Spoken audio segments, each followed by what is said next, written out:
네, 안녕하세요. IT 전방송 토크 IT 제목은 지식 PD 고성입니다. 자, 오늘은 개인정보 침해 사고에 대한 선제적 대응이란 주제로 아카마이 테크놀로지스의 한준 부장님 모셨습니다. 안녕하세요. 안녕하세요. 아카마이 네. 한준입니다. 자, 그 개인정보 침해하면 너무 광범위하지 않습니까? 네. 네. 오늘은 그러니까 약간 어떤 개인정보 침해 관련된 얘기를 하는 겁니까, 오늘? 저희가 말씀드리는 이제 개인정보 침해 같은 경우에는 네. 이제 일반적인 고객사 데이터 센터에 들어오는 그 사용자의 요청에 대해서 그 개인정보도 물론 중요하지만 네. 서드파티 도메인에서 제공하는 스크립트를 이용해서 개인정보를 입력을 받는 경우에 네.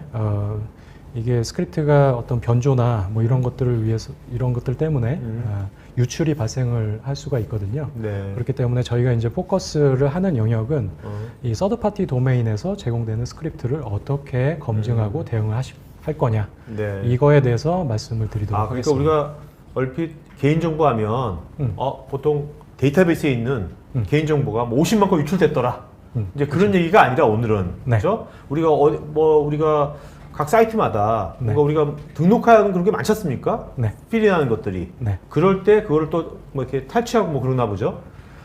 그럴 수 있죠. 네. 왜냐하면 서버 사이드 스크립트도 물론 있지만 클라이언트 사이드에서 실행되는 스크립트도 있기 때문입니다. 네.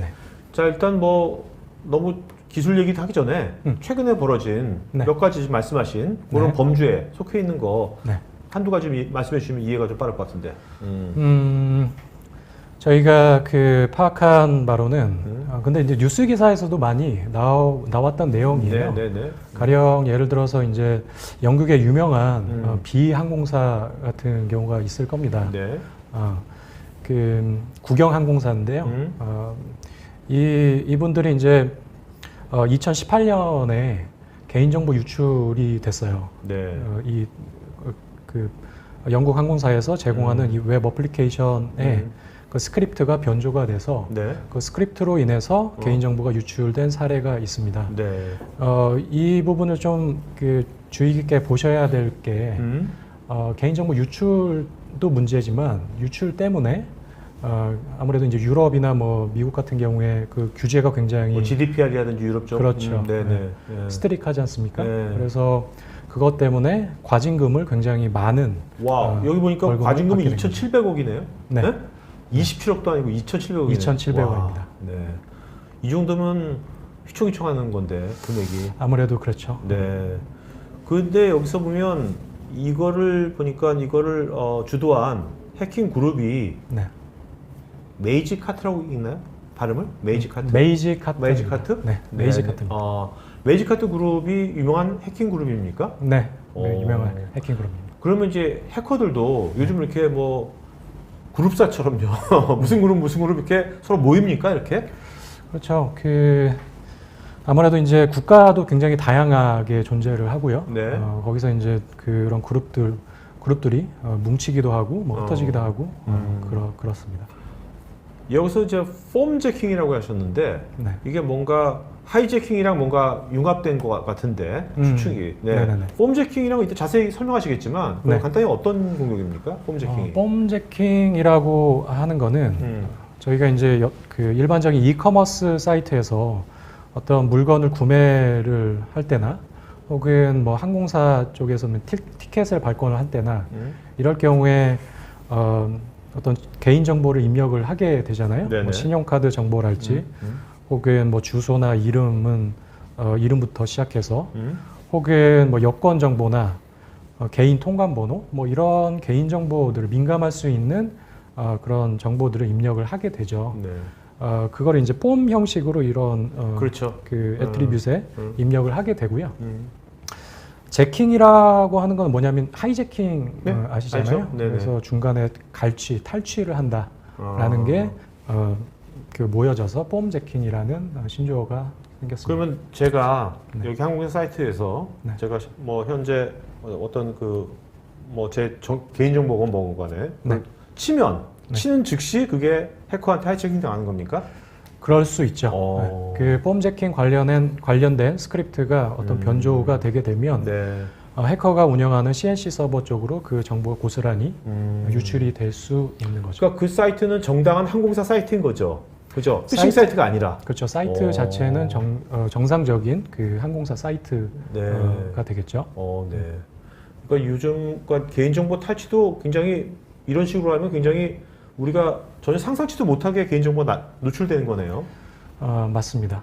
그 간단하게 좀 생각을 해보시면 저희 그 ATM기 있잖아요. 네네.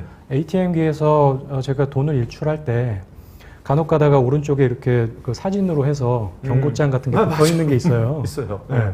왜냐면은 그 카드 입력구 쪽에 그렇죠.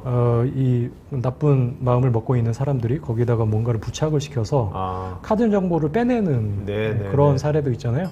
그거는 이제 약간은 다른 방식이긴 하나 실사례로 뭐 그런 그 물리적인 그 개인정보 탈취를 어떻게 보면 소프트웨어적으로 적용을 한 거죠.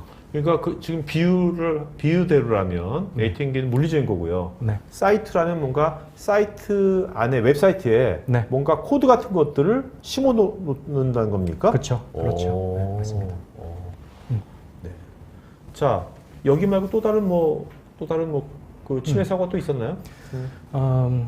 다음 침해 사고 사례 같은 경우에는 미국에 있는 유수 항공업체인 디사 델타 항공 나왔어요. 델타.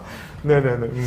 여기는 약간 좀 그 사례가 다를 수가 있는데 첫 번째 영국 그 국영 항공사 업체 같은 경우에는 이 퍼스트 파티 도메인, 그러니까 직접 그 고객이 운영하는 도메인에 어떤 스크립트가 변조가 돼서 비항공사의 그 스크립트가 변조가 돼서 그 개인정보가 유출된 사례인데요. 네.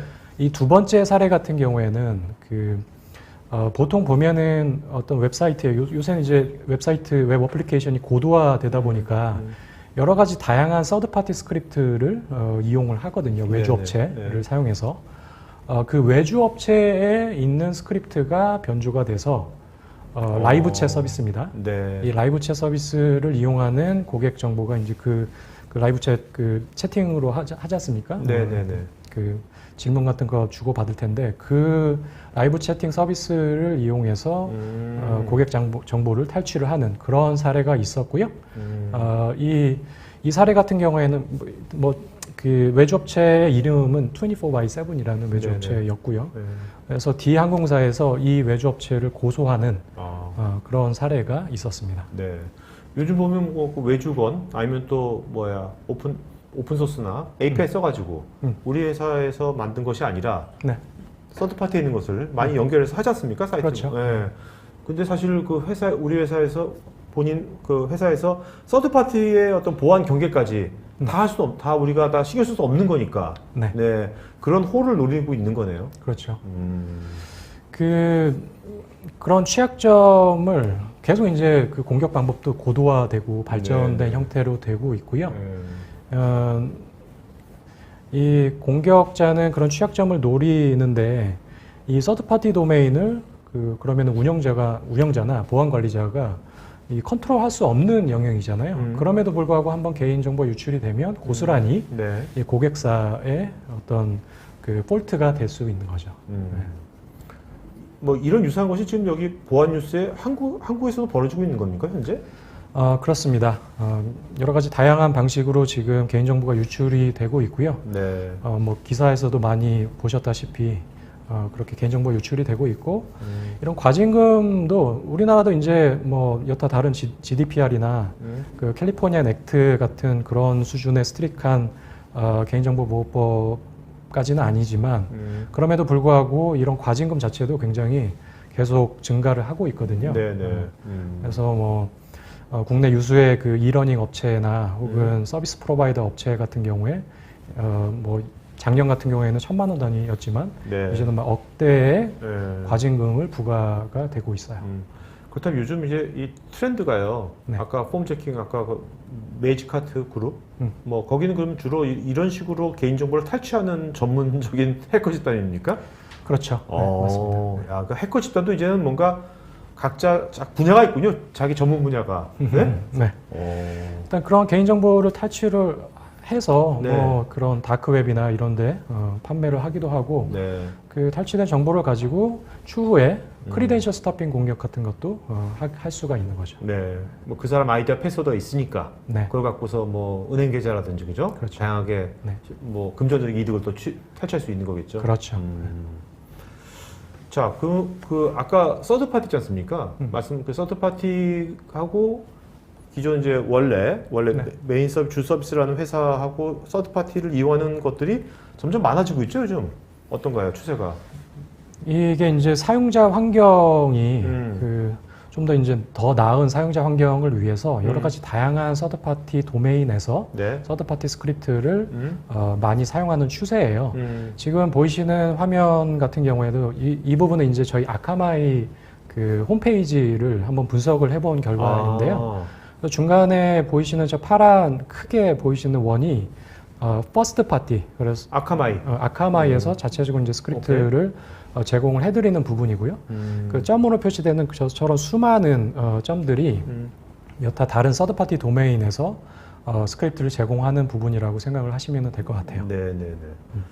자, 그렇다면 이제 아카마이는 그러면 뭐 이런 것에 대해서 일단은 꼭 지금 이런 이제 아까 폼 제킹 말고요. 네. 일반적인 이제 서비스 웹이지 않습니까? 서비스 웹의 관점에서 일단은 어떠한 지금 위험들이 어떤 경로로 오고 있는지 그거 좀 설명해 주신다면 일단. 저희 아카마이 서비스의 대상은 이제까지는 어떤 퍼스트 파티 도메인, 오리진 네. 서버. 네. 물론 뭐 오리진에서도 온프라미스 디바이스로 잘 관리를 하시고 계시겠지만 이런 위협들이 발전되고 그런 공격 용량들이 높아짐에 따라서 온프라미스 디바이스로만은 대응할 수 없는 네. 것들이 차츰 굉장히 증가가 되고 있고요. 그런 부분들을 위해서 저희가 이제 클라우드 기반의 웹방어벽이랄지 클라우드 기반의 어떤 복관리 솔루션이랄지 그런 네. 서비스를 제공을 해드려서 고객 비즈니스에 많은 도움이 되어 왔고요. 그럼에도 불구하고 그러니까 고객 운영자 관점에서 못 보던 영역이 있더라는 거죠. 네. 그런 부분이 이제 클라이언트 사이드에서 실행되는 스크립트로 인해서 어떤 정보를 입력을 받게 되고 이런 스크립트들이 서드 파티 도메인에서 전달이 될 때 네네. 그럴 경우에는 좀 대응을 하지 못하는 경우가 있었어요.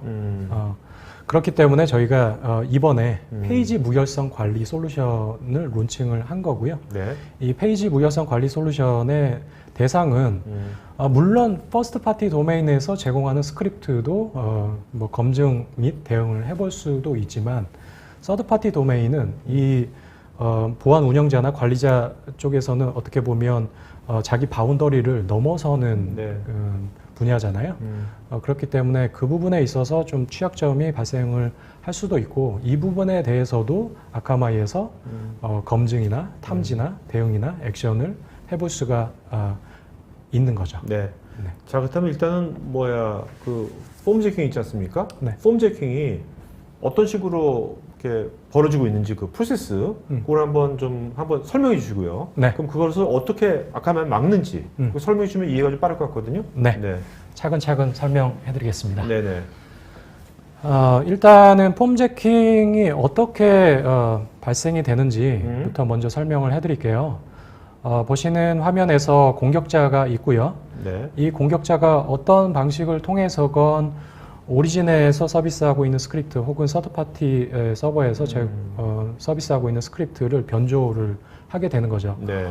혹은 그 개발자들이 요새는 이제 그 스크립트를 개발을 하실 때 다 개발하지 않죠. 그렇죠. 전체를 전부 뭐 DIY 형태로 개발을 맞아요. 하시지는 않잖아요. 그렇죠.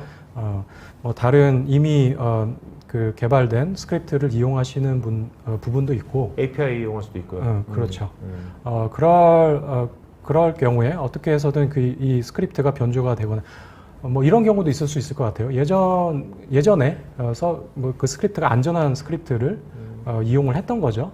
근데 그때 당시에는 이 스크립트가 별 문제가 없었을지라도 그러니까 시간이 흐름에 따라서 어떤 취약점이 발생이 그렇죠. 되는 경우도 있겠죠. 그러니까 오래된 버전의 스크립트를 사용하는 경우에 그럴 경우에도 좀 문제가 있을 수 있고요. 그럴 때 그래서 그런 위협이 될 만한 스크립트가 그 사용자 단에 내려가는 거죠. 그래서 어떤 신용카드 정보랄지 개인 정보가 입력하는 그 폼 형태의 그 스크립트 위에 더 씌워져서 그 사용자가 그 스크립트를 이용을 해서 뭐 개인 정보를 그 입력을 하게 되면 이 개인 정보가 고스란히 공격자의 CNC 서버로 전달이 되는 이런 형태가 폼제킹 공격이라고 할 수가 있습니다. 해커 입장에서는 이게 오리진 서버, 예를 들면 아까 뭐 항공사라든지 뭐 아니면 어떤 뭐 배달민족이라든지 그런 메인 사이트는 아무래도 경비를 철저히 할 거 아닙니까? 일반적으로. 그렇죠. 큰 회사들이니까. 근데 이제 약간 중소 서드파티 쪽은 아무래도 덜 강하지 않을 테니까. 그렇죠. 방화벽이. 그러니까 이쪽 서드파티를 아무래도 노리는 것이 이 공유자 입장에서는 ROI가 또 좋을 것 같은데요. 이쪽이. 맞습니다. 충분히 그럴 수 있고요. 네. 그 보안 관리자 입장에서는 어차피 개발자가 개발한 어떤 어플리케이션이기 때문에 믿는 경향이 있죠. 이 스크립트는 아무 문제가 없을 것이다. 그런데 이 퍼스트 파티 도메인도 그렇지만 이 서드 파티 도메인 같은 경우에는 전적으로 의존할 수밖에 없는 거죠. 아무 이상이 없을 것이다라고 생각을 할 수밖에 없는 거죠. 사실 블랙박스죠. 어떻게 보면. 그렇죠. 그 퍼스트 파티 입장에서 보면 거기서 어떻게 돌아가는지. 근데 이것은 진짜 요즘 같은 연결된 세상 모든 게 커넥티드 되는 워드지 않습니까? 뭐 API 뭐 많이 쓰고 있고 그런 데서는 이걸 또 안 쓸 수도 없는 거고요, 그죠? 옛날처럼 우리가 다 개발할 수도 없는 거고. 그렇죠. 자, 근데 어떻게 막는다는 겁니까, 이거를? 그래서 폼제킹이 이런 형태로 이루어지는데 그러면 아카마이는 어떻게 대응을 하냐면 일단 그 오리진에서 서비스되고 있는 모든 페이지에 저희 그 페이지 무결성 관리 솔루션에서 사용하는 스크립트가 있어요. 자바스크립트 형태인데요. 아카마이에서 만든? 아카마이에서 만든 자바스크립트가 있는데 굉장히 가벼운 스크립트고요. 이 스크립트를 매 페이지마다 최상단에 삽입을 시킵니다. 이 부분은 그 오리진의 페이지마다 삽입이 될 수도 있고요. 아카마이 서비스를 이용을 하시게 되면 CDN 서비스? CDN 서비스를 이용을 하시게 되면 저희가 자동으로 매 페이지마다 스크립트를 입력을 할 수 있습니다. 그러면 매 페이지마다 맨 상단에 입력한 다음에 이 자바스크립트를 그 페이지 밑에 하위에 있는 아까 서드파티 뭐 채팅이라든지 이런 것들도 다 얘가 다 모니터링을 다 하는 겁니까? 그렇습니다. 그래서 최상단에 인젝션을 하게 되고요. 이 스크립트는 어차피 그 순서대로 리니어하게 실행이 되기 때문에 최상단에서 스크립트가 저희 쪽 스크립트가 실행이 되게 되면 이 이후에 실행되는 스크립트 같은 경우에는 저희 스크립트에서 모니터링을 할 수가 있죠. 궁극적으로는 이 스크립트를 모니터링을 해서 이 스크립트가, 그러니까 어떤 위협적인 스크립트가 만약에 있으면 그 스크립트가 어느 데이터, 뭐 민감한 데이터겠죠. 개인 데이터로 접근을 하냐, 혹은 이 데이터를 가지고 외부 네트워크로 전달을 하냐, 외부 도메인으로 전달을 하냐, 그 도메인의 평판은 어떠냐, 뭐 이러한 정보들을 가지고 탐지 및 대응을 할 수가 있습니다. 그러니까 여기 나와 있는 이런 여러 가지 컴포넌트들을 다 체크하시겠네요. 그렇습니다. 그래서 검증 대상은 이렇게 이제 세 가지 경우가 있을 텐데요. 첫 번째 정책 위반 같은 경우에는 이미 사전에 어떤 관리자가 정책을 설정을 해놓고요. 그게 이제 뭐 특정 네트워크로 스크립트가 특정 네트워크로 접근을 하는지, 혹은 이 사용자의 로컬 저장소에 접근을 하는지, 쿠키 값을 사용하는지, 혹은 민감한 데이터에 접근을 하는지 이런 것들을 미리 설정을 해놓고 이 부분에 이제 접근을 하게 되면 뭐 차단이나 뭐 이런 것들을 적용을 해볼 수가 있고요. 두 번째는 그 이 스크립트가 그 발생시키는 어떤 행위에 대해서 여기 이제 폼제킹 공격이라고 명확하게 저희가 판단이 되면 이벤트를 발생을 시키고 그다음에 그 부분뿐만 아니고 뭐 의심스러운 폼제킹 공격도 저희가 탐지를 할 수가 있어요. 가령 예를 들어서 뭐 이 스크립트가 위협적인 도메인으로 연결이 되는지 여부와 혹은 평판이 낮은 도메인으로 연결이 되는지 여부, 그다음에 어떤 비정상적인 일련의 스크립트 행위, 뭐 개인 정보를 액세스를 한다든가 뭐 이럴 경우에 저희가 이벤트를 발생을 시키고요. 이 하나하나의 이벤트마다 관리자한테 알려주지는 않고요.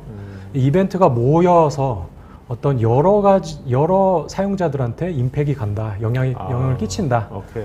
이렇게 되면 어떤 그 인계치 값이 있거든요. 그걸 넘어서면 이게 인시던트로 리포트가 되는군요. 합쳐져서 관리자한테 뭐 알럿을 울리게 그렇겠네요. 되거나 왜냐면 뭐 차단을 하거나. 매번마다 얼러트를 하면 그거 어떻게 관리자가 관리자 그죠? 입장에서 못하죠. 피곤하죠. 네, 피곤하죠. 네. 현실적이지도 않고. 네. 근데 갑자기 궁금해지는 점이 이게 각 매 페이지마다 상단에 네. 스크립트를 심으면 네. 요즘 이제 우리가 요즘 서비스들은 네. 고객이 서비스가 좀 느려지는 것을 뭐 참지 못하잖아요. 그렇죠. 네. 네. 좀 느려지는 것을 음. 혹시 이것 때문에 네. 내 이 서비스의 어떤 스피드가 좀 느려지거나 그러면 굉장히 치명적인 거지 않습니까? 네. 그 점은 어떻습니까? 말씀하신 거 굉장히 잘 지적을 하셨고요. 그 부분 분명 뭐 더 빨라지진 않을 거예요. 그렇겠죠. 네. 네. 자바스크립트 삽입이 되기 때문에 그리고 싱크로너스로 일단 적용이 되어야 됩니다. 왜냐하면은 이 이후에 그 스크립트를 전부 다 모니터링을 해야 되기 때문에. 네. 근데 이 스크립트 자체가 굉장히 가벼워요. 가볍기도 하고 그리고 이 스크립트가 수집된 정보를 비건 형태로 저희 쪽 분석 클라우드로 전달을 하거든요. 이 비건 형태는 어싱크로너스 방식으로 전달이 되게 됩니다. 네. 그리고 이 저희 솔루션을 뭐 한국에는 아직 지금 이제 론칭을 해서 아직 그 레퍼런스가 없긴 하지만 해외 같은 경우에는 굉장히 많이 사용을 하시기도 하시거든요. 네. 거기에 적용을 해서 테스트 해본 바로 고객의 뭐 어떤 레이턴시로 인해서 컴플레인은 전혀 받아본 적이 없습니다. 그렇다면 오늘 시청자분께서 이제 어떻게 오늘 토크아이티에서 처음으로 이걸 어나운스한 거지 않습니까? 네, 이 맞습니다. 서비스를 그러면 들으시고서 이분들께서 우리 저거 한번 테스트 한번 해볼까? 체험 한번 해볼까? 하면 쉽게 해볼 수 있는 겁니까? 아주 심플하게 저희는 어차피 이제 클라우드 서비스 회사지 않습니까? 네, 그렇죠. 아주 쉽게 적용을 해볼 수가 있고요. 어떤 거냐면 오리진에 아까도 말씀드렸다시피 저희는 이제 자바스크립트 인젝션이 가장 중요해요. 그래서 오리진에서 서비스하고 있는 페이지마다 저희가 제공해드리는 이 스크립트를 그 삽입을 하시면 돼요. 최상단에 삽입만 하시면 되고요. 그게 조금 부담스러우시면 저런 거랑 비슷한 겁니까? 우리도 토크아이티도 보면 이제 사용자들이 어디서 들어오나 해서 네. 구글 애널리틱스 그거 그렇죠. 하거든요. 네네네. 그런 거 비슷한 겁니까? 네, 맞습니다. 네. 바로 그런 식으로 이제 심플하게 인젝션을 하시면 되고 오리진 쪽에서 인젝션을 하셔도 되고요. 네. 혹여라도 이제 아카마이 그 CDN 서비스를 이용을 하시게 되면 저희 쪽에서 자동으로 그 최상단에 저희 스크립트를 인젝션해서 고객 쪽에 내려보내서 스크립트를 모니터링을 할 수도 있습니다. 그렇다면 지금 시청자들 중에서 기업 중에서 이제 아카마이 네. CDN을 쓰고 있는데 네. 이걸 아직 안 하고 있다 하면 더 쉽게 해볼 수 있는 거네요. 더 쉽죠. 네. 오케이. 네. 자, 요거는 실제 아까 비항공사 사례 네. 뭐 실제 어떤 식으로 해킹이 됐는지 네. 실제 뭐 코드까지 보여주시네요. 네. 자, 한번 좀 설명해 주면 이 코드가 어떤 의미인지. 네. 네, 지금 보이시는 화면은 실제 이제 영국의 비항공사의 네. 그 퍼스트 도메인에 스크립트가 변조된 사례고요. 지금 보시면 페이먼트 폼이라고 명명된 어떤 함수가 실행이 됐고요. 네. 이 함수가 실행이 되고 나서 고객 쪽에서 입력한 어떤 개인정보, 민감한 정보가 입력이 되게 되면 그 데이터를 포스트 방식으로 이런 외부에 있는 도메인 네. 혹은 뭐 CNC 서버가 되겠죠. 그쪽 오케이. 서버로 데이터를 전달을 해라 라는 그 위협적인 스크립트입니다. 네. 그러니까 이런 것이 이제 파악이 되면 이제 차단을 시키겠네요. 그렇죠. 네. 여기 공격 방식이 굉장히 심플해요. 네네. 그래서 심플한 만큼 굉장히 위협적이었던 그런 공격이었고요. 이런 형태의 폼 제킹 공격 유형이 맨 처음 한 몇 년 전부터 이게 나온 겁니까 이게? 메이지카트 공격 방식 같은 경우 굉장히 유명한 공격이었고요. 그 메이지카트 공격 방식 같은 경우에는 2018년에 이렇게 좀 알려졌죠. 2018년에 네. 얼마 안 됐군요. 그렇죠. 그럼에도 불구하고 이 공격 방식이 이제는 또 발전된 형태로 지금 피카? 네. 진화한 겁니까? 이거는 아까 메이지카트하고 뭐 어떻게 다르게 진화한 거예요? 피카라는 또 이제 그 폼제킹 공격인데요. 네? 같은 유형의 공격인데 네. 이 피카의 핵심은 뭐냐면 메이지카트 같은 경우에는 뭐 그 관리자나 보안 운영자 같은 경우에 이렇게 좀 확인을 해보려면 해볼 수 있었어요. 가령 예를 들어서 그 보통 웹브라우저 같은 경우에는 그 디벨로퍼 툴을 제공을 하잖아요. 네, 크롬 같은 데서 볼 수 있죠, 소스를. 그렇죠. 그래서 그 디벨로퍼 툴을 이렇게 띄우고 페이지의 스크립트를 이렇게 좀 보게 되면 이 의심스러운 스크립트가 보였거든요. 그렇죠. 그 디벨로퍼 툴에. 그런데 피카 같은 경우에는 이 스크립트 자체가 한번 그 클리어를 합니다. 숨긴 파일처럼? 네, 숨긴 파일처럼 숨겨지는 거죠. 스크립트 자체가 숨겨지는 거죠. 그래서 언뜻 보기에는 정상적인 스크립트가 서비스 되고 있는 것처럼 보이는 거죠. 네. 그래서 좀 더 이제 지능화되는 거죠. 갈수록. 이 부분 이제 추후에 좀 데모 형태로 보여드릴게요. 네. 자, 데모를 좀 많이 준비하신 것 같은데. 네. 데모를 한번 보여주면서. 네. 이거 어떤 데모들입니까? 이것들이. 데모는 이제 그 제가 리얼타임으로 하면은 좋겠지만 리얼타임 같은 경우에는 그 머피의 법칙이 또 있지 않습니까? 네. 또 직접 하게 되면 또 안 되기도 하고 그래서 실제로 이제 비디오를 한번 찍어 왔어요. 네네. 총 3가지 데모를 준비를 했고요. 첫 번째 데모 같은 경우에는 아까 말씀드렸던 메이지카트, 굉장히 심플한 그런 스크립트를 이용한 공격 방식이 첫 번째고, 두 번째 같은 경우에는 피카. 좀 더 발전된 형태의 공격 방식이. 그걸 어떻게 뭐 확인을 하느냐, 뭐 이런 것들, 어떤 식으로 이제 공격이 이루어지느냐, 그 부분에 대해서 그 보여드릴 거고요. 마지막은 저희가 그런 그 스크립트 관련된 공격이 발생을 했을 때 어떤 식으로 탐지를 해서 모니터링을 할 수 있고 뭐 차단까지 진행을 할 수가 있는지 그런 부분을 좀 설명을 해드릴게요. 총 3가지입니다. 네네. 그래서 첫 번째로는 메이지카트 공격 방식인데요. 여기 보면 왼쪽에 보이시는 화면이 저희가 이제 이 데모를 위해서 특정한 사이트인 거죠? 네, 만들어 놓은 이커머스 사이트라고 보시면 될 것 같아요. 보통 이렇게 구매를 하시잖아요. 그렇죠. 뭐 구매한 것 수량이랑 뭐 가격이랑 해서. 그렇죠. 이제 장바구니에 넣어서 여기서 이제 뭐 신용카드 정보 넣고 결제까지 진행을 하게 될 겁니다. 그래서 쭉 장바구니에 넣어서 뭐 이런 식으로 이제 그 쉬핑 어드레스, 그 배송지를 넣는 거죠. 그 배송지를 넣고, 야, 진짜 요새 우리 이런 거 언택트 시대 때 다들 이런 거 하지 않습니까? 그렇죠. 약간 섬뜩하네. 더 많이 증가를 했다고 제가 알고 있고요. 그 온라인 쇼핑이 많이 증가를 했다고 알고 있고요. 지금 왼쪽은 이제 데모 사이트, 그 장바구니 사이트고, 오른쪽에 보이시는 화면이 이게 그러니까 두 부분으로 분리를 해놨어요. 네네. 오른쪽 같은 경우에는 제 그 PC에 있는 그 CNC 서버라고 보면 될 것 같아요. 저희 이런 그 입력값들을 CNC 서버로 전달을 해라 라고 이제 명령어를 실행을 해놓은 상태고요. 그래서 가장 민감한 정보인 신용카드 정보를 입력을 하는 순간 여기에 이제 그 폼제킹 스크립트가 적용이 되어 있는 거죠. 그래서 이런 신용카드 정보를 입력하는 순간 오른쪽에 보시면 저희 그 CNC 서버로 입력값들이 고스란히 전달이 되는 걸로 알고 있습니다.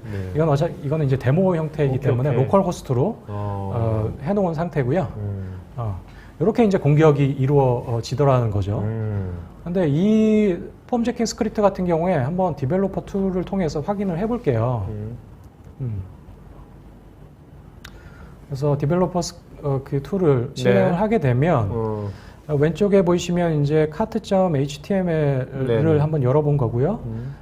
여기서 실행되는 스크립트가 지금 보이시는 저 스크립트입니다. 이거는 이제 퍼스트 파티에서 실행되는 스크립트였고, 아까 잠깐 보여드렸던 그 비항공사 사례처럼 이게 이제 메이지카트의 대표적인 스크립트예요. 그래서 어떤 대상 그 페이먼트 폼이라는 그 함수를 실행을 시키고 포스트 방식으로 이 밑에 있는 저희 로컬 호스트가 지금 들어가져 있잖아요. 127.0.0.1로 지금 들어가져 있습니다. 이쪽 호스트로 이 정보를 전달을 해라 라는 스크립트가 실행이 된 거죠.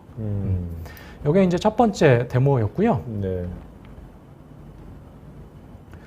두 번째 데모는 이제 피카에 관련된 데모예요.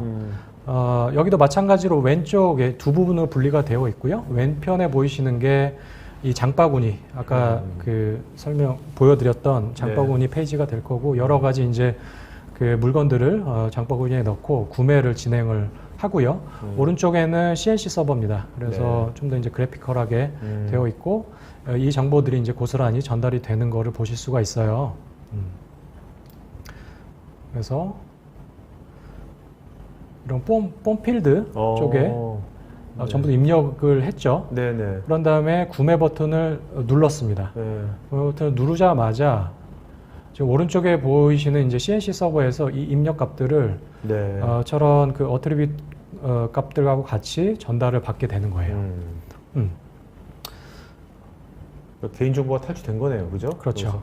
그래서 뭐 이런 그 개인정보를 유출을 시키는 방법도 여러 가지가 있는데, 이미지 형식으로 뭐 받을 수도 있고요. XHR 형식으로 받을 수도 있고, 웹소켓 형태로도 받을 수가 있습니다. 네. 그래서 이 부분을 좀 스크립트를 그럼 한번 또 볼게요. 같은 방식으로 이제 디벨로퍼 툴을 열어서 스크립트를 한번 보겠습니다. 그래서 이런 그 일단 한번 네. 개인정보들 전부 다 입력을 하고 나서 오케이.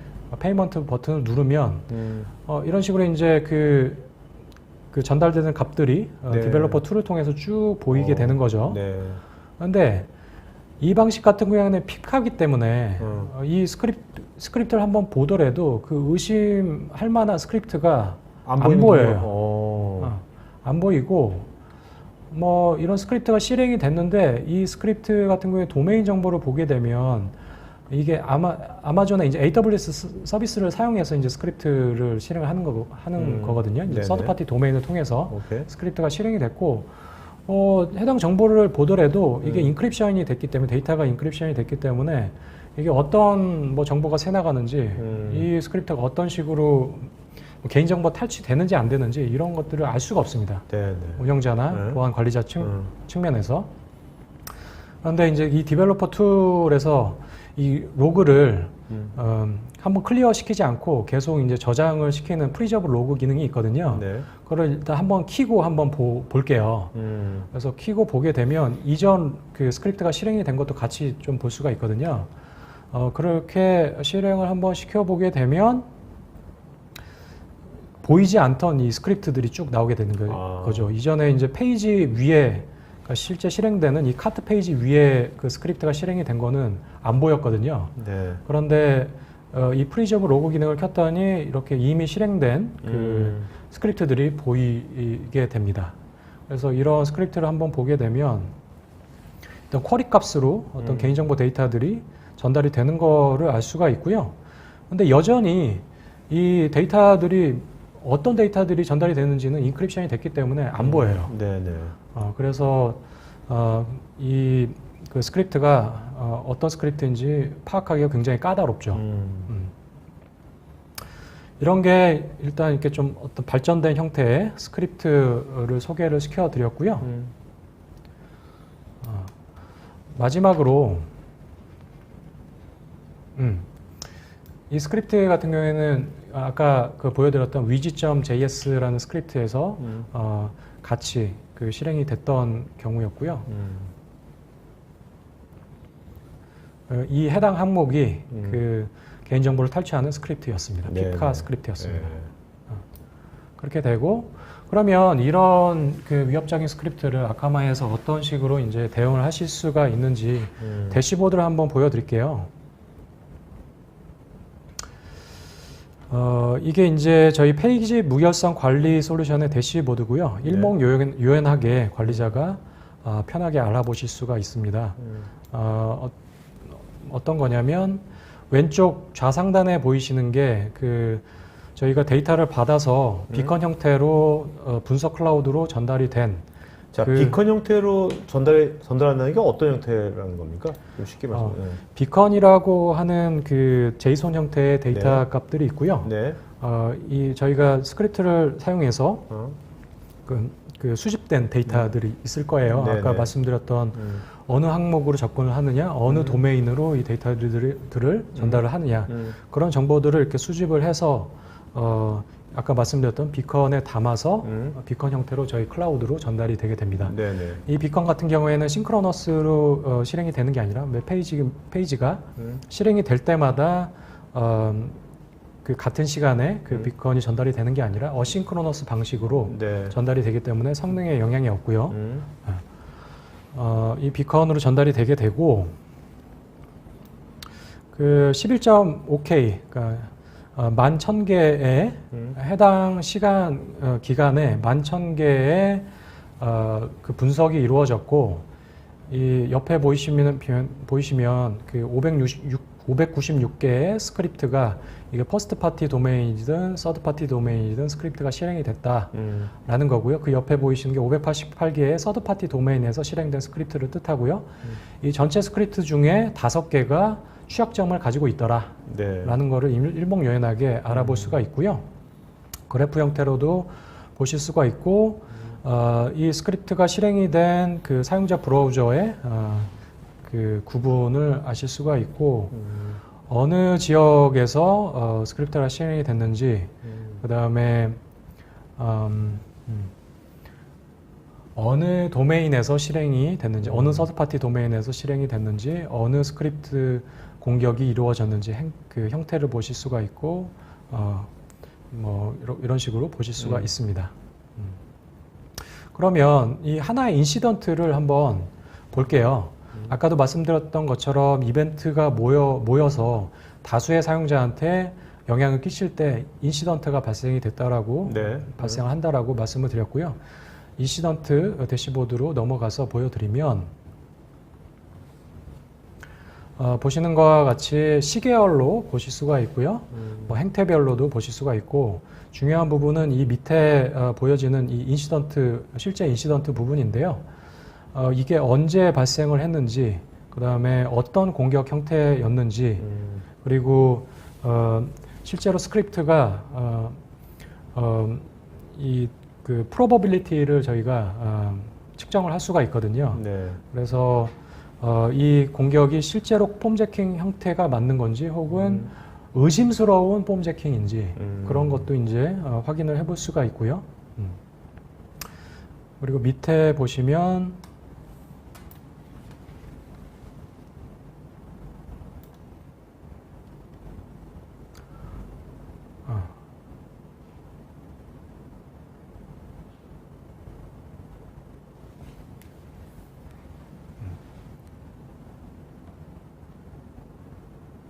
이 하나의 인시던트를 한번 클릭을 해서 자세한 내역을 볼게요.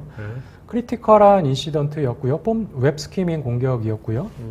그래서 저희가 이 웹 스키밍 공격이라고 파악한 그 프로버빌리티가 91%다. 그래서 굉장히 심각도를 알 수가 있었고, 그러면 왜 이 공격이 심각한지 오른쪽에 보시면 아실 수가 있어요. 이 스크립트가 어느 데이터를 수집을 했는지, 그 다음에 이 데이터를 어느 도메인으로 보냈는지, 이 도메인의 평판이 낮았기 때문에 탐지가 된 거죠. 그리고 어느 그 리소스 도메인으로 전달을 했는지도 같이 볼 수가 있고요. 밑에 보시면은 어느 도메인으로 전달을 했는지도 보실 수가 있고, 이 아웃고잉 트래픽 자체가 오른쪽 위에 보시면 아웃고잉 트래픽에 이 전달되는 그 풀 URL도 같이 보실 수가 있는데, 이거는 전부 다 저렇게 마킹 처리가 되어 있잖아요. 저희가 이제 이 데이터 같은 경우에는 민감한 데이터일 수 있기 때문에, 개인정보 데이터일 수 있기 때문에 그런 정보들은 전부 다 마킹을 해서 그 수집을 합니다. 그래서 왼쪽 밑에 보시면 이 어노멀리 차트가 있는데, 이게 이제 저희 프로버빌리티예요. 그래서 저희가 저희 자체적으로 수집한 정보가 그 민감도와 위협도에 따라서 점수를 매기고요. 그 임계치가 80%가 넘어갔을 때 이런 식으로 이제 인시던트로 만들어지게 되고, 이 오른쪽 밑에 보시면 재밌는 게 이 스크립트가 어느 데이터를 수집을 하고 어느 쪽 도메인으로 전달이 됐는지 이런 정보들이 네. 쭉 이제 시계열로 찍히게 됩니다. 그러니까 이상행위를 감지하네, 이렇게 밑에 보니까. 그렇습니다. 네. 네. 행위 자체를 감지를 하는 거죠. 네, 네, 네. 그래서 이 정보를 바탕으로 이 스크립트의 이 스크립트가 멜리셔스인지 아닌지를 판단을 할 수가 있습니다. 네. 그렇게 되고요. 마지막으로 그 웹사이트와 스크립트의 취약점 정보를 또 알 수가 있어요. 보통 보면 이제 CVG 정보라고 하잖아요. 네네. Common Vulnerability 정보라고 하는데 그 정보를 계속 추적해서 점수를 이런 식으로 매깁니다. 해당 도메인에 대해서 지금 매기고 있고요. 스크립트에 대해서도 매기고 있고요. 그래서 오른쪽에 보시면은 해당 도메인의 평판 정보를 평판 정보를 쭉 보실 수가 있는 거죠. 빨간 게 안 좋은 거죠? 네, 맞습니다. 그리고 빨간 것 점수가 같은 높을수록 안 경우에는 좋은 거죠? 점수가 높고 이 평판이 나쁘다라는 얘기죠. 네, 네, 네. 그래서 이 평판이 나쁜 거를 하나를 보게 되면 이런 식으로 이제 나오게 되고요. 이 부분 같은 경우에는 jQuery의 이런 버전을 사용을 했고 이런 CV vulnerability를 가지고 있더라 라는 거를 알 수가 있습니다. 네. 이런 거를 밀어 봤을 때 이거를 이제 다른 이벤트나 인시던트 정보, 인시던트에서 검증 및 탐지에 이용할 수도 있고요. 네. 아니면은 보안 관리자 입장에서 지금 그 다수의 서드파티 도메인들을 이용을 하고 있는데 한눈에 이런 CV 취약점을 가지고 있는 도메인이 어느 도메인인지 파악을 해볼 수도 있는 거죠. 네. 여기까지 이제 데모를 보여드렸습니다. 네, 알겠습니다. 자, 이제 Q&A 시간 돌아가겠고요. 여러분들 그 개별 질문에 대해서 아카마이나 또 굿모닝 하이텍의 전문가분들께서 답글을 달아주시니까요. 여러분 개별적인 답글도 체크해 보시기 바라고요. 좀 이따가 이제 설문조사 할 거니까요. 여러분 설문에 여러분들 오늘 요거 아까 뭐 부장님께서 쉽게 여러분들 체험도 해볼 수 있다고 그랬으니까 한번 체험해 보겠다 하면 데모는 뭐 이런 것들을 원하시는 분들은 설문에 보다 구체적으로 문의해 주시면 좋을 것 같습니다. 자, 그러면 그 부장님 답변해 주시면서요. 네. 좋은 질문 한 분 이름을 네. 두 분 정도 이름 좀 기억해 주세요. 알겠죠? 미리 써놓으시든지. 알겠죠? 네. 네. 자, 장경익님, 선제적 대응의 경우는 기존 로직에 해당되지 않는 예측하지 못한 침해 사고를 대응할 수 있는 원리는 무엇인가요? 저희 아카마이가 보유를 하고 있는 혹은 그 원천 데이터가 있어요. 그 빅데이터 형식으로 보유하고 있는 그 데이터에서 도메인이나 혹은 네트워크에 대한 평판 정보를 계속 모니터링을 하고 있고요. 그 데이터를 사용해서 분석도 하지만 실제 행위 기반으로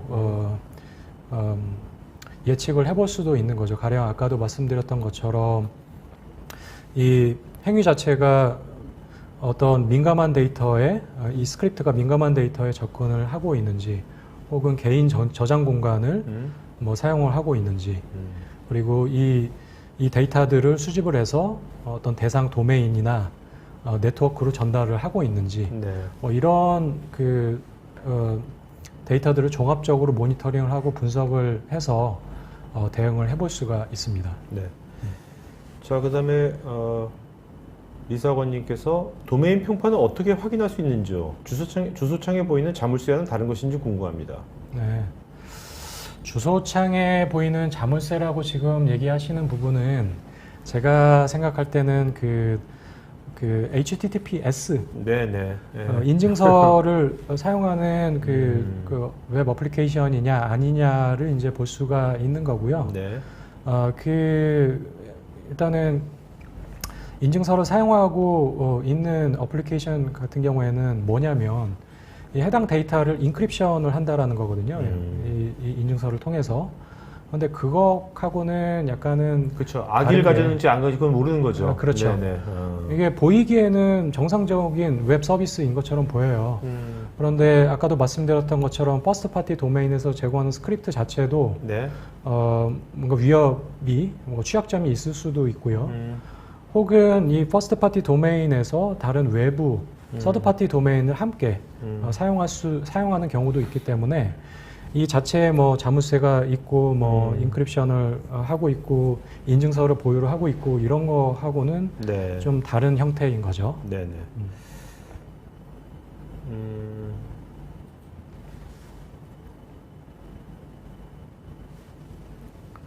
홍한표님께서는 브라우저 내장의 개발자 도구나 별도 설치, 프록시형의 도구를 통해 전체 일부 스크립트를 무력화하려는 시도에 대해서는 어떻게 대응할 수 있을까요?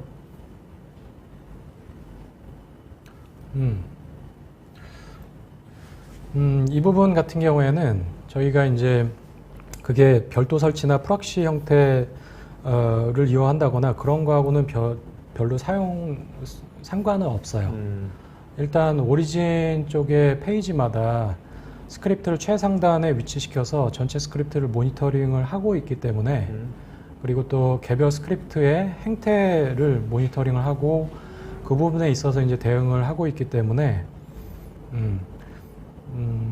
뭐 그 폼제킹 공격에 대해서 대응을 해볼 수가 있습니다. 승숙화님, 일반적으로 처음 클라우드 와플을 적용하게 되면 서비스 가용성 때문에 탐지 모드로 적용을 하고 오탐이 없을 시에 차단 모드를 적용하게 되는데요. 탐지 모드에서 폼제킹 등이 명확한 경우에 해당 트래픽을 어떤 방식으로 즉시 차단이 가능할까요? 일단 탐지 모드에서 폼제킹으로 이제 확정이 되게 되면 저희가 그 아까 이제 액션 부분을 잠깐 설명을 못 해드렸는데 이게 그 해당 스크립트가 실행이 안 되게끔도 할 수가 있고요. 네. 혹은 이 스크립트가 실행이 되더라도 데이터가 외부 네트워크나 도메인으로 전달이 될 때 그 부분을 이제 차단을 할 수도 있습니다. 네. 그렇게 해서 이제 즉시 차단이 가능한 거죠. 네. 조정희님, 아카마이 솔루션 도입 후에 해외 경로를 통한 악성 코드나 피싱 메일 사고를 예방만이 아닌 어떤 방법으로 어디서 시도했는지 정도는 알 수 있을까요? 오늘 얘기한 것이 피싱 메일하고 상관없는 거죠, 그죠? 피싱 메일하고는 상관은 없고요. 네네, 저희 네네. 그러니까 말씀하신 내용은 저희 다른 또 솔루션이 또 있습니다. 자, 오늘 저걸 안 물어봤네. 뭐냐면 오늘 말씀하신 그 홈페이지 무결성, 웹페이지 무결성 요 서비스 솔루션이라 해나? 요것이 이제 국내에서 네. 어떤 기업들이 그래도 오늘 처음 어나운스 하신 건데 네. 올해 그래도 제일 그래도 뭔가 관심이랄까 반응이 좋을 것 같아요. 본인 생각하기에. 제가 생각할 때 이제 글로벌 기업에서는 많이 사용을 하고 있는데 지금 이 솔루션 같은 경우에는 국내 처음으로 이제 서비스 론칭을 했고요. 네. 관심이 그러니까 고객사 쪽에서 좀 대응을 하셔야 될 부분이에요, 분명히. 네. 이런 그러니까 개인정보 유출 사고가 빈번하게 발생이 되고 있지 않습니까? 과징금도 계속 높아져 가고 있고요. 근데 그 저희 고객들 같은 경우에는 이제 그 개인정보를 입력을 필수적으로 이제 받는 고객 같은 경우에 그런 기업들 같은 경우에 좀 고려를 하시면은 좋을 것 같아요. 네. 그게 이제 뭐 금융사뿐만 아니고 그렇죠. 여타 다른 그러니까 해외 서비스를 또 많이 하시는 고객분들도 있을 거잖아요. 그러니까 이커머스 고객 같은 경우에도 이제 국내 사용자뿐만 아니고 해외 서비스를 하는 고객사들도 있을 것이고, 네. 혹은 이제 항공사, 티켓 발권 서비스가 한국에서만 이루어지지 않고 해외에서도 이루어지기 때문에 또 그쪽 이제 유럽 지역에서 그런 서비스를 이용하시는 고객이시라면 혹여라도 이제 개인정보 유출 사고가 발생이 되게 되면 우리나라 법이 저촉이 되는 게 아니라 그 나라 법이 또 저촉이 될 수가 있기 때문에 네. 아까 말씀드렸던 이제 비항공사처럼 엄청난 과징금을 또 물을 수가 있는 거죠. 그런 부분 좀 고려를 해보시면 좋을 것 같습니다. 네. 자, 이효숙님은 일부 솔루션은 사용자 브라우저 환경에 제약이 있는데요. 아카마이 솔루션도 이 브라우저에 대한 환경 제약이 있는 건지요? 저희가 이제 자바스크립트 인젝션을 해서 이 자바스크립트가 실행이 되어야 되기 때문에 브라우저에서 자바스크립트가 실행이 되어야 되는 환경이면 전부 충족을 합니다.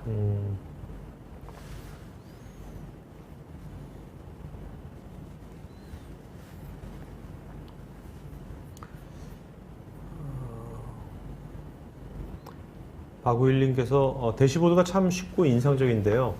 패킷을 탈취당했을 경우에 어떠한 유의미한 자료가 탈취되었을지 SSL로 송수신 해킹이 일어났다 하면 그 패킷을 복구한 후에 머신러닝 기법을 통해 어떤 정보 유형의 하이제킹이 일어났는지 알 수 있는 대시보드나 통계 화면이 있을까요?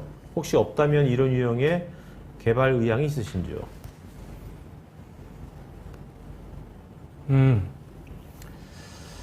이 머신러닝 자체는 저희가 이제 데이터베이스가 있긴 한데 이 안에서 어떻게 머신러닝을 사용을 해서 뭐 분석을 했는지는 이 표현하기가 굉장히 애매한 측면이 있어요. 네.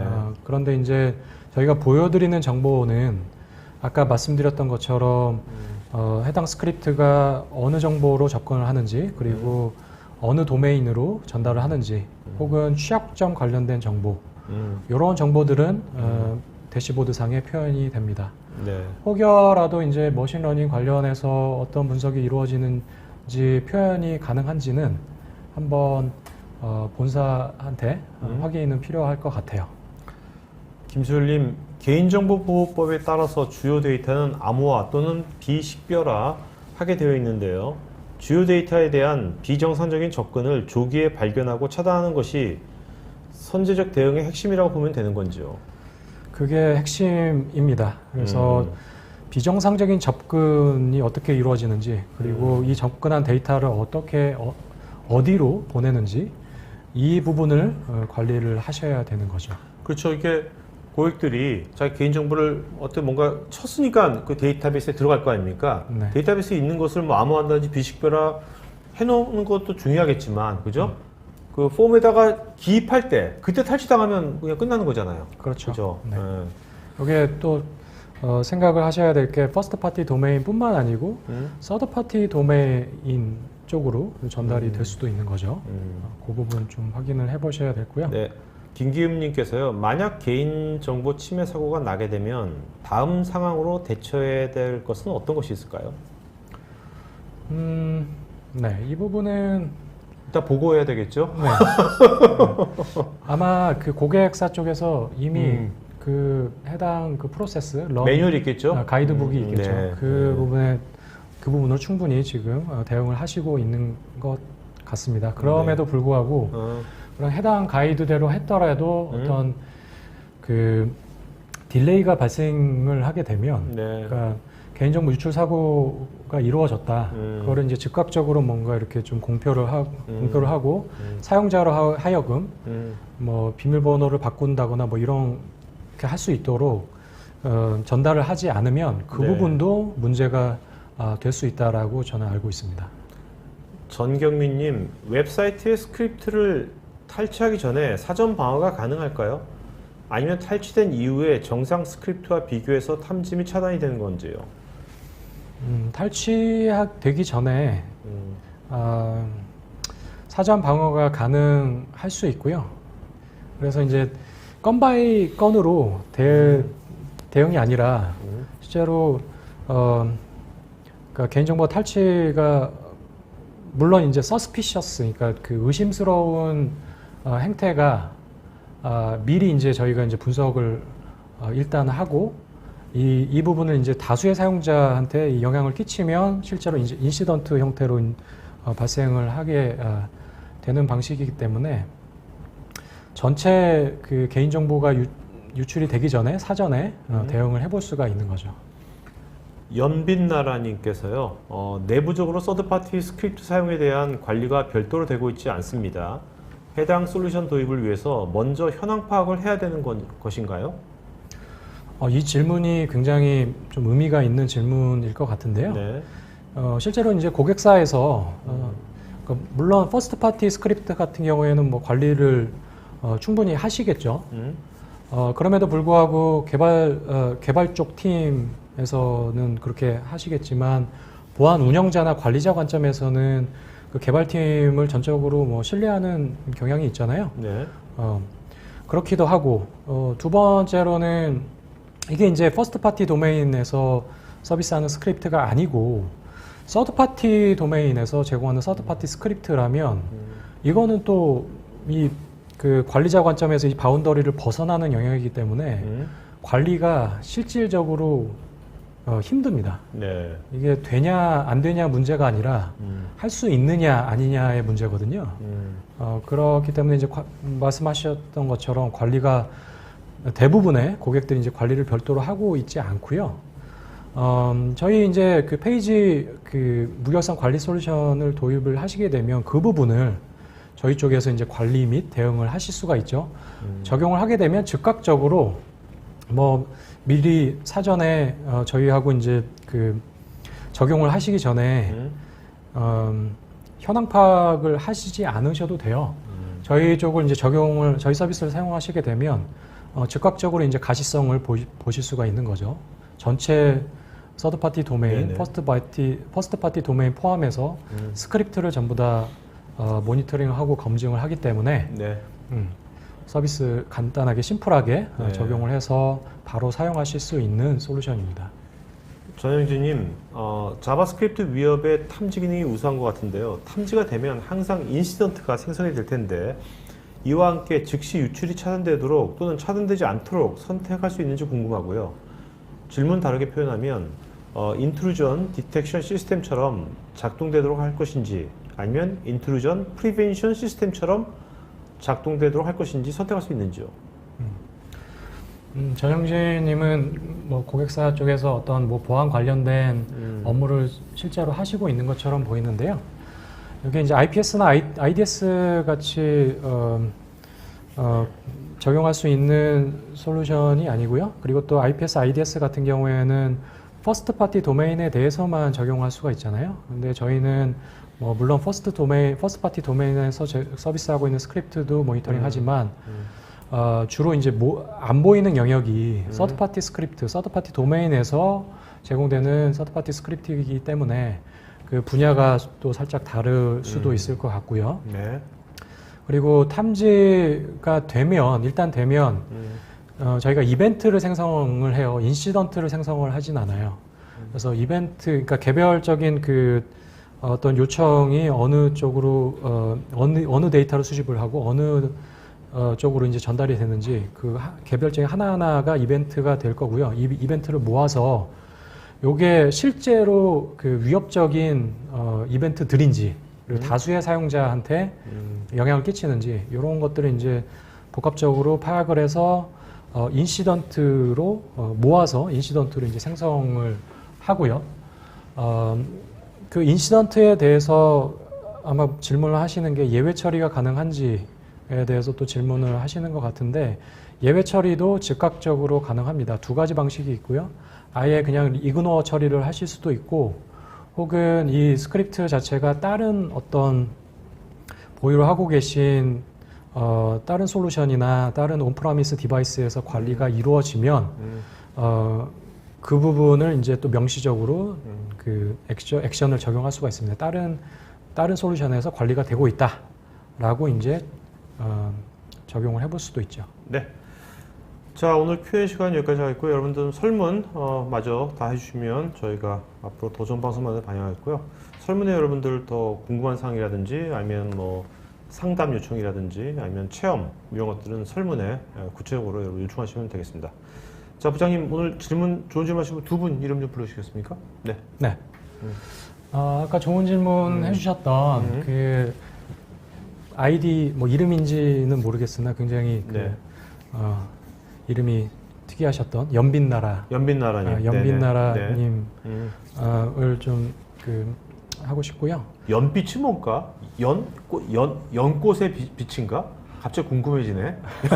저도 갑자기 연빛나라님 좀 알려주세요. 네. 연빛이 무슨 뜻인지 그냥 궁금해서 연빛나라. 네네. 그다음. 그리고 전영진님. 전영진님. 네.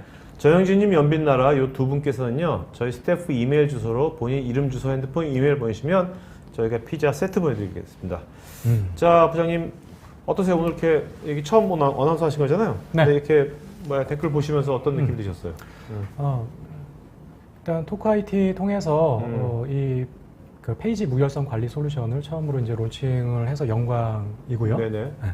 그리고 지금 굉장히 재미있는 솔루션이에요. 그리고 또 그 재미있는 솔루션 이유 중에 하나가 이때까지 이제 고객 관점에서 이런 솔루션이 없었거든요. 그러니까 저기 그 퍼스트 파티 도메인에 대해서만 관리를 해오셨지 서드 파티 도메인에서 제공하는 스크립트는 관리를 하실 수 없는 영역이었었는데 네네. 저희 쪽 이제 이 페이지 무결성 관리 솔루션을 이용하셔서 그 부분까지 잘 관리를 하셨으면 좋겠습니다. 네네. 자, 오늘 방송 여기서 마치는 거 하겠습니다, 여러분. 남은 오후 잘 보내시고요. 여러분들 아직도 많은 분들께서 이렇게 실루엣만 있을 때 여러분 실루엣을 누르시면요, 여러분 PC에 있는 이미지 파일 올릴 수 있어요. 꼭 얼굴이 아니더라도 얼굴도 좋고 아니면 좋아하는 이미지 올리시면 우리 다음번에 우리 만날 때 이 타임라인이 훨씬 더 좀 이렇게 이게 사람들이 많이 모였구나. 물론 많은 분들이 많이 하셨어요. 네. 아직 안 하신 분들은 우리 다음번에 만날 때는 실루엣 대신 좀 이미지 올리셔가지고 같이 만나면 좋을 것 같습니다. 자, 오늘 방송에서 마치겠습니다. 네, 고맙습니다. 감사합니다. 네.